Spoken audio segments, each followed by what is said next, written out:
नमस्कार। JCERT के DG school में मैं आप सभी का स्वागत करता हूं।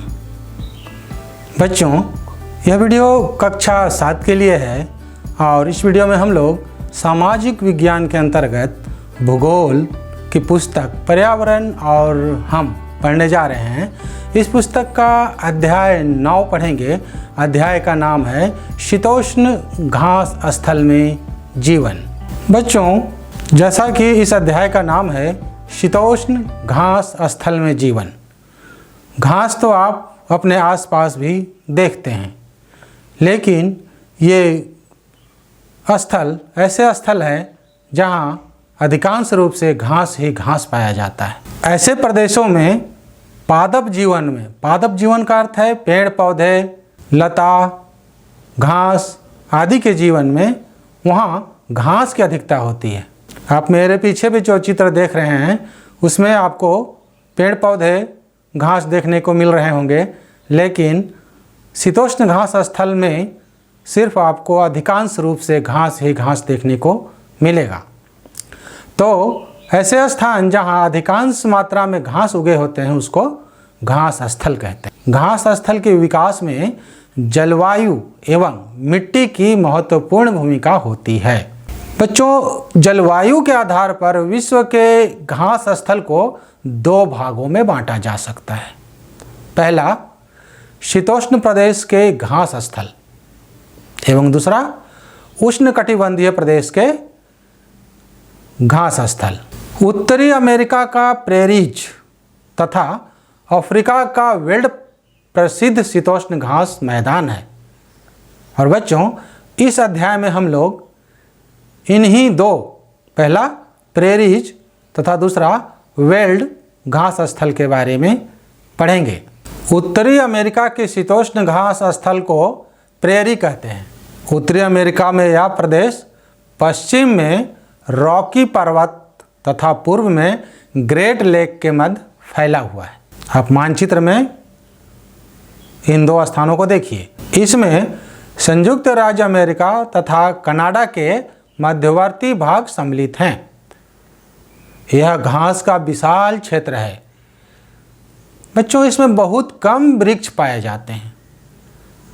अधिकांश भागों में प्रेरी वृक्ष रहित है, मतलब वहाँ वृक्ष नहीं है, परंतु निचले मैदानों के निकट नदी घाटियों के साथ साथ यहाँ वन भी पाए जाते हैं। बच्चों, यहाँ 2 मीटर तक ऊंची घास पाई जाती है। बच्चों, प्रेरी शब्द की उत्पत्ति लैटिन भाषा के शब्द प्रिस्टा से हुई है और जिसका अर्थ है साहिल। साहिल का भी अर्थ जानना चाहेंगे तो साहिल का अर्थ है अर्ध शुष्क जलवायु। प्रेरी क्षेत्र महासागरों से दूर महाद्वीपों के आंतरिक भाग में स्थित होने के कारण यहाँ अर्ध शुष्क जलवायु पाई जाती है। प्रेरी का अक्षांशीय विस्तार 20 डिग्री से अधिक है। इस कारण इसकी दक्षिणी भाग का तापमान अधिक एवं उत्तरी भाग का तापमान कम होता है। ग्रीष्म ऋतु में औसत तापमान 20 डिग्री सेंटीग्रेड होता है। शीत ऋतु में कनाडा के विनिपेग में तापमान -20 डिग्री सेंटीग्रेड होता है। शीत ऋतु में यह प्रदेश बर्फ की मोटी परत से ढक जाता है। यहाँ वार्षिक वर्षा अनिश्चित, अनियमित तथा अल्प मात्रा में होती है। यह निश्चित नहीं होता है कि कब वर्षा होगा, कितना वर्षा होगा या नहीं, और होता भी है तो थोड़ी मात्रा में होता है। कम वर्षा तथा अधिक तापमान यहाँ घास के विकास के लिए अनुकूल है। घास ऐसे ही जलवायु में उगते हैं, बढ़ते हैं। बच्चों, उत्तरी अमेरिका में रॉकी पर्वत के पूर्वी गिरिपाद पर शीत ऋतु में चिनूक नामक गर्म हवाएं चलती हैं। ये शब्द याद रखिएगा, हवा का नाम है चिनूक। ये चिनूक हवा तापमान में वृद्धि करती है, गर्मी को बढ़ाती है। इन हवाओं के चलने से बर्फ पिघल जाती है, और बर्फ पिघल जाती है, इस कारण इसको हिम भक्षणी मतलब हिम को खा जाने वाली हवा, अंग्रेजी में स्नो ईटर। तो आपसे पूछा जाएगा कि हिम भक्षणी या बर्फ खाने वाली हवा का क्या नाम है, तो आप कहेंगे चिनूक। चलिए बच्चों, अब हम लोग प्रेयरी घास स्थल के वनस्पति एवं वन्य जीवन के बारे में आपको बताते हैं। बच्चों, प्रेयरी सामान्यतः पेड़ विहीन होते हैं, जैसा कि आपने सुन लिया कि यहाँ पेड़ नहीं होता है। वर्षा की न्यूनता, कम वर्षा होने के कारण इस प्रदेश में वनों के स्थान पर घास उगती है। घास की ऊंचाई एवं उसकी सघनता वर्षा की मात्रा पर निर्भर करती है। जहाँ थोड़ी बहुत वर्षा होती है, जहाँ वर्षा बहुत कम होता है, वहाँ छोटे छोटे घास होंगे।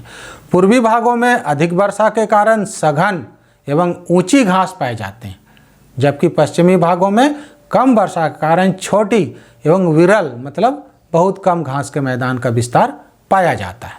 नदी घाटियों में जहाँ जल उपलब्ध है, वहाँ वृक्ष के रूप में विल्लो तथा आल्डर तथा पोलर, ये नाम है पेड़ों के, इस नाम के वृक्ष उगते हैं। कौन कौन से पेड़? विल्लो, आल्डर तथा पोलर।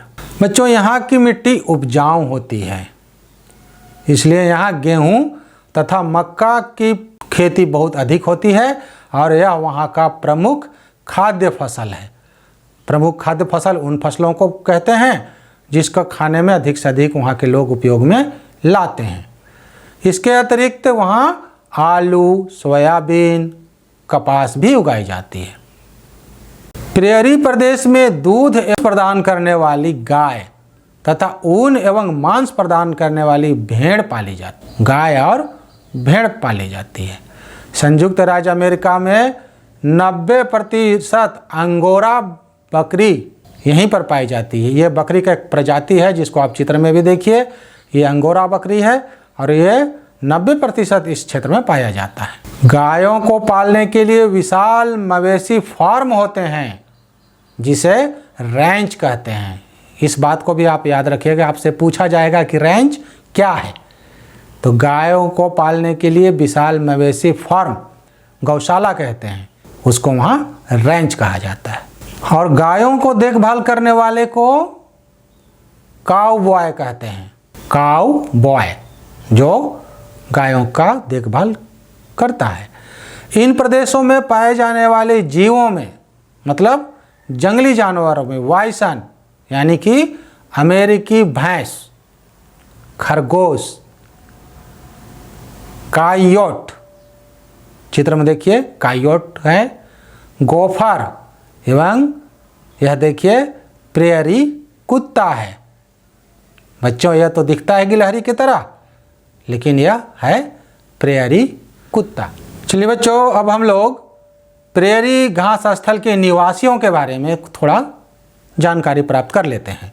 इस प्रदेश के लोग काफ़ी परिश्रमी होते हैं, मेहनती होते हैं। विश्व के 2 सबसे अधिक विकसित देश संयुक्त राज्य अमेरिका एवं कनाडा इसी क्षेत्र में स्थित हैं। कृषि की वैज्ञानिक विधियाँ, आधुनिक कृषि यंत्रों जैसे ट्रैक्टर, हार्वेस्टर एवं कंबाइन के उपयोग से उत्तरी अमेरिका सबसे बड़ा खाद्यान्न उत्पादक बन गया है। सबसे अधिक यहाँ गेहूं की उपज होती है, खेती होती है। तो गेहूं के अत्यधिक उत्पादन के कारण प्रेयरी को गेहूं की टोकरी भी कहते हैं।